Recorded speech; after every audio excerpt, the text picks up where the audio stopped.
¿Alguna vez te has puesto a pensar en lo frágil que es nuestra percepción de la realidad? Creemos que estamos a salvo porque nos rodean paredes de concreto, luces fluorescentes y la fría certeza de la ciencia moderna. Mi abuelo solía decirme algo que, de niño, me parecía un simple cuento para no dormir. Los lugares donde el velo entre la vida y el descanso final es más delgado terminan volviéndose porosos, Elías. Absorben lo que no debería estar ahí. Nunca entendí a qué se refería. No hasta aquella noche. Mi nombre es Elías, y lo que estoy a punto de contarles no ocurrió en un manicomio abandonado del siglo pasado, ni en una vieja mansión de madera crujiente. Ocurrió en uno de los hospitales más modernos, caros y avanzados del centro de la ciudad, un templo de cristal y acero dedicado a preservar la vida. Todo comenzó con un accidente, un despiste en la autopista, asfalto mojado, el chirrido de los neumáticos y luego la nada. Desperté horas después bajo el resplandor de luces quirúrgicas. Me operaron de emergencia y gracias a la destreza de los médicos sobreviví. Los días siguientes fueron una neblina de analgésicos, pitidos constantes de monitores cardíacos y el olor a antiséptico que parecía haberse impregnado en mi propia piel. A medida que las semanas pasaban, mi cuerpo sanaba. Me trasladaron a una habitación individual en el cuarto piso, la zona de recuperación de larga estancia. Ya faltaban pocos días para ser dado de alta. Estaba desesperado por marcharme, por volver a pisar la calle, sentir el viento y escuchar el ruido del tráfico. Odiaba el hospital. Odiaba esa sensación de letargo perpetuo. Fue un martes de madrugada. Me desperté de golpe, con el corazón latiendo un poco más rápido de lo normal y una ansiedad punzante en el pecho. La habitación estaba sumida en penumbras. Intenté acomodarme, pero el insomnio ya se había aferrado a mí. Necesitaba ir al baño para echarme agua en la cara y calmar los nervios. Extendí la mano hacia el interruptor de la pared.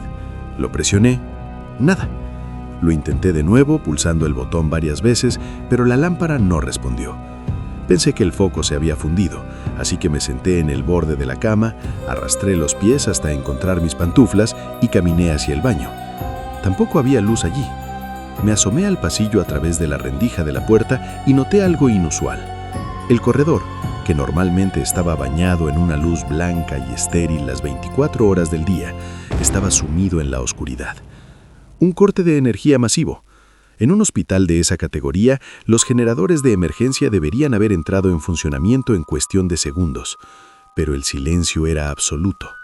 No se escuchaba el zumbido de las máquinas, ni el rumor de la ventilación, solo un vacío profundo y pesado. Salí al pasillo. La única iluminación provenía de los inmensos ventanales al final del corredor, por donde se filtraba una luz de luna pálida, casi lechosa, que proyectaba sombras alargadas sobre el suelo de linóleo pulido. «¿Hola?», llamé, en voz baja al principio. «¿Enfermera?». Nadie respondió. Mi voz fue absorbida por el silencio, sin siquiera producir un eco. Empecé a caminar hacia el control de enfermería que estaba a unos 30 metros de mi habitación. Mis pasos sonaban demasiado fuertes, demasiado intrusivos. Al llegar al mostrador, me encontré con sillas vacías, pantallas de monitores apagadas y carpetas apiladas. Ni un alma. La soledad empezó a transformarse en una inquietud fría que me subía por la nuca. ¿Dónde estaban todos? Incluso en una evacuación de emergencia, alguien habría venido por mí. Caminé más rápido, abriendo las puertas de las habitaciones contiguas. ¿Hay alguien ahí?, preguntaba, asomando la cabeza. Camas vacías, sábanas perfectamente alisadas, sillas de visitas desiertas. Habitación tras habitación, el mismo escenario desolador. El pánico comenzó a apoderarse de mí. Empecé a correr a trompicones, empujando puertas dobles, sintiendo que el aire se volvía más denso, más difícil de respirar. Hasta que llegué a la habitación 218. Me detuve en seco. La puerta estaba entreabierta. A diferencia de las demás, desde adentro no emanaba esa sensación de vacío, sino de presencia. Empujé la madera lentamente con la palma de la mano. La bisagra emitió un chirrido agudo que me heló la sangre. El diseño de la habitación era idéntico al mío, pero la cama no estaba vacía. Había un bulto bajo las sábanas blancas. Alguien estaba acostado allí.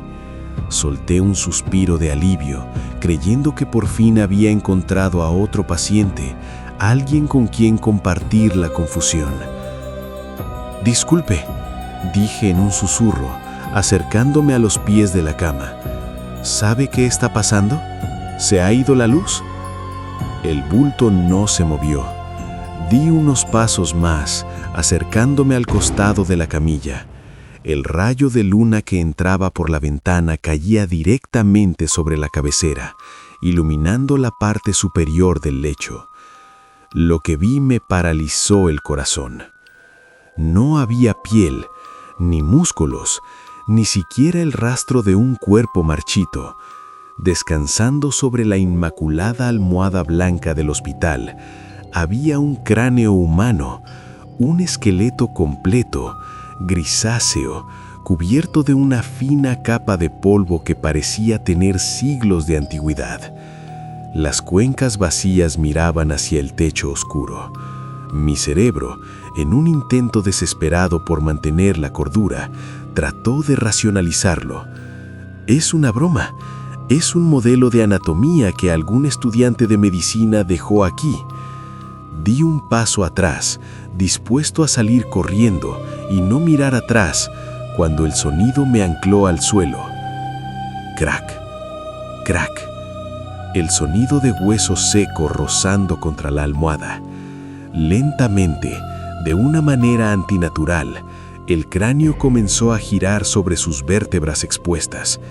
Giró hasta que esas cuencas oscuras, esos abismos sin fondo, se clavaron directamente en mis ojos. No había globos oculares, pero podía sentir una mirada antigua, pesada y cargada de una malicia insondable. La mandíbula inferior del esqueleto cayó abierta en un ángulo grotesco, como si estuviera gritando en una frecuencia que los vivos no pueden escuchar.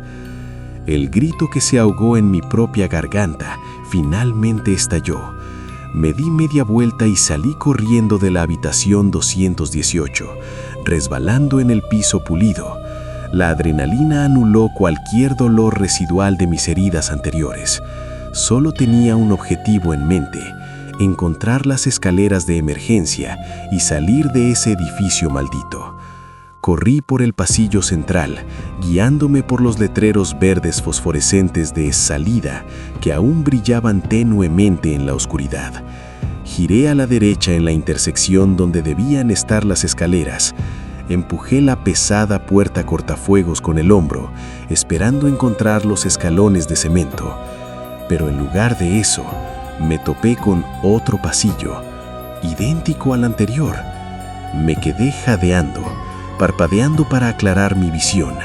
No tenía sentido. Yo conocía la planta. Había caminado por ahí durante mi rehabilitación. Las escaleras debían estar ahí.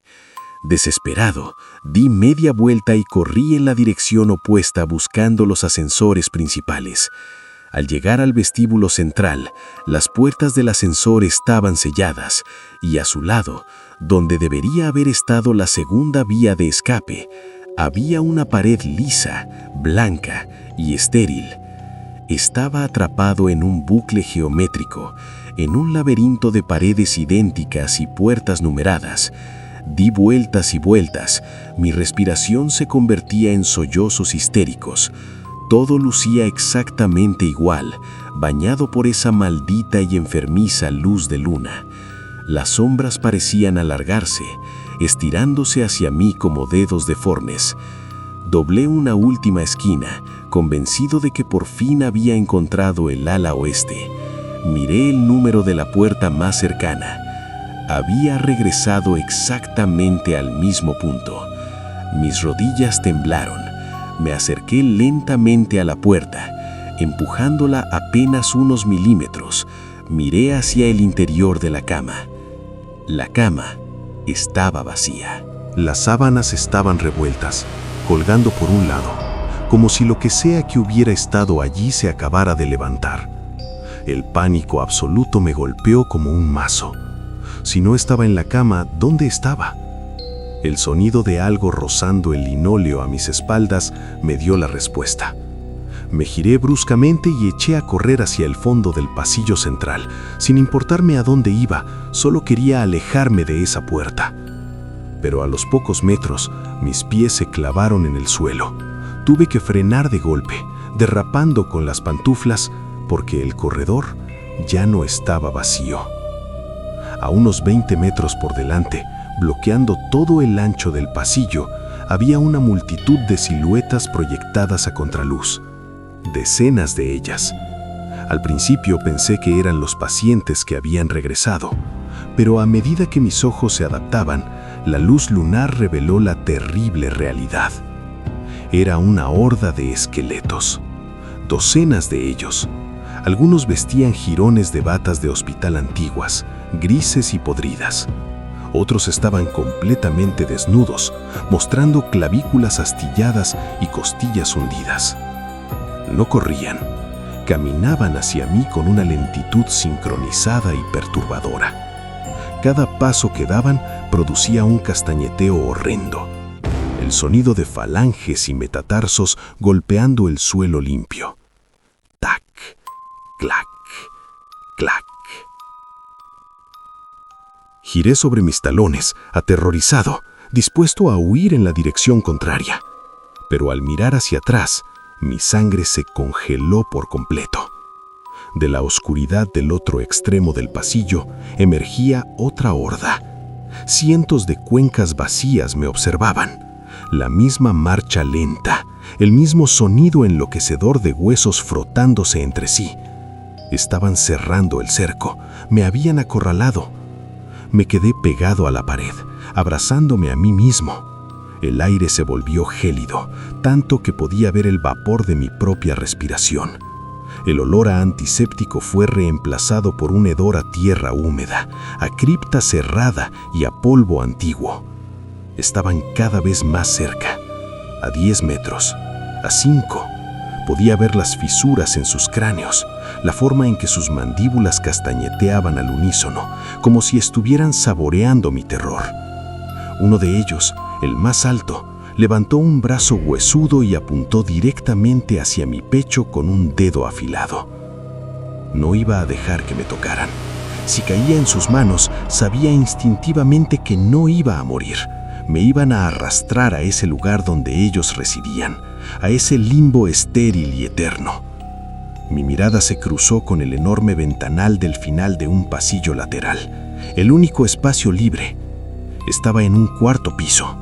Una caída desde esa altura sería brutal, probablemente fatal, pero comparado con lo que se acercaba por ambos lados, el vacío de la noche se veía como el paraíso. Agarré una de las pesadas sillas de la sala de espera metálica.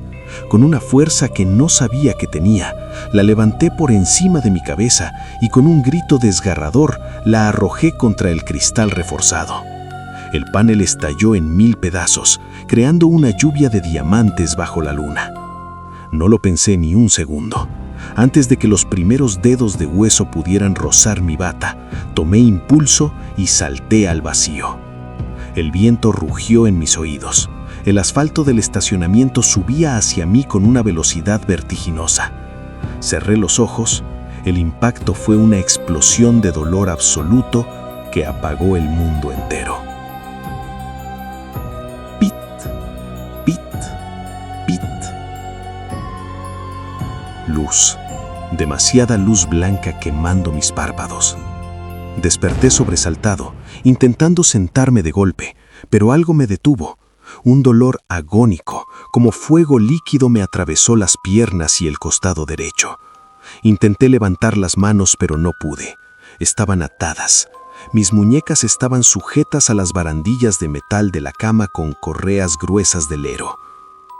Tranquilo, Elías. Estás a salvo. Una enfermera de rostro amable pero cansado estaba ajustando el goteo de suero a mi lado. Estaba en una habitación de hospital. Era de día. Había ruido de fondo, carritos rodando, voces distantes. La normalidad había vuelto. ¿Qué pasó?, Logré balbucear con la garganta seca como lija. «Tuviste un episodio, Elías», me dijo sin mirarme a los ojos, concentrada en el suero. «Tuviste un episodio de delirio posoperatorio extremo. Rompiste la ventana de tu habitación y saltaste». El pánico volvió a subir por mi garganta. No, no fue un delirio. Había cosas allí. Las luces se apagaron.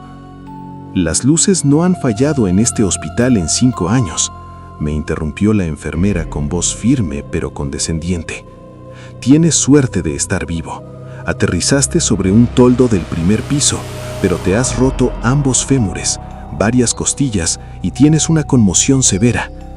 Se tornó hacia la puerta, preparándose para salir. «Descansa. Ahora tendrás que quedarte con nosotros unos cuantos meses. Tu recuperación se acaba de alargar unos cuantos meses». Salió de la habitación y cerró la puerta. Me quedé solo, atado, inmovilizado por el dolor y los yesos. Miré el techo blanco, luego las paredes impecables. Era un hospital moderno, seguro, confiable. Pero entonces lo vi. En la esquina inferior izquierda de la cama, sobre el cobertor blanco, había algo pequeño.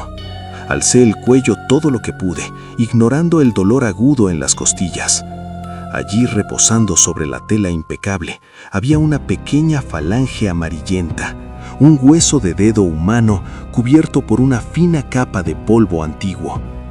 Tragué saliva, sintiendo que el aire se me escapaba de los pulmones. Miré hacia la ventana por donde entraba el sol de la tarde. Faltaban apenas unas horas para que anocheciera, para que los doctores se fueran, para que los pasillos volvieran a quedar en silencio. Mi abuelo tenía razón.